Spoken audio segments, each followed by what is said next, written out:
ಅಂಗಡಿಯ ಶಟರ್ ಬೀಗ ಮುರಿದು ನಗದು ಹಾಗೂ ಸಾಮಗ್ರಿ ಕಳವು.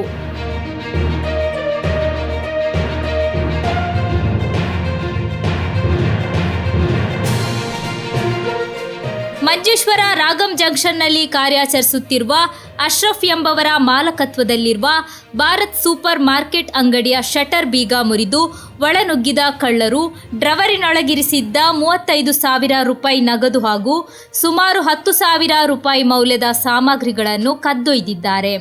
ಬುಧವಾರ ಬೆಳಗ್ಗೆ ಮಾಲಕ ಅಶ್ರಫ್ ಅಂಗಡಿಗೆ ತಲುಪಿದಾಗ ಕಳವಾಗಿರುವುದು ಗಮನಕ್ಕೆ ಬಂದಿದೆ. ಮಂಗಳವಾರ ರಾತ್ರಿ ಕಳವು ನಡೆದಿದೆ.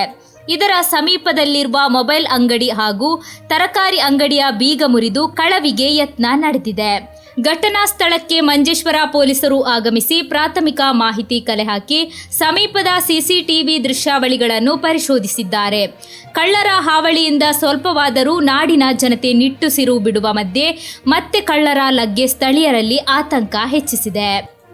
നമ്മളെ മഞ്ചേശ്വരം രാഗം ജംഗ്ഷനിൽ നിന്ന് ഭാരത് സ്റ്റോർ അഷ്റഫിൻ്റെ കടയിൽ നിന്ന് 35,000 രൂപയും ഒരു 10,000 രൂപയുടെ സാധനവും നഷ്ടപ്പെട്ടിട്ടുണ്ട്. അതേമാതിരി തൊട്ടടുത്തുള്ള എൻ്റെ ഫ്രൂട്ട്സിൻ്റെ കടയിൽ നിന്നും മൊബൈൽ ഷോപ്പിൽ നിന്നും കവർച്ചാശ്രമം നടത്തിയിട്ടുണ്ട്. ഒന്നും നഷ്ടപ്പെട്ടിട്ടില്ല.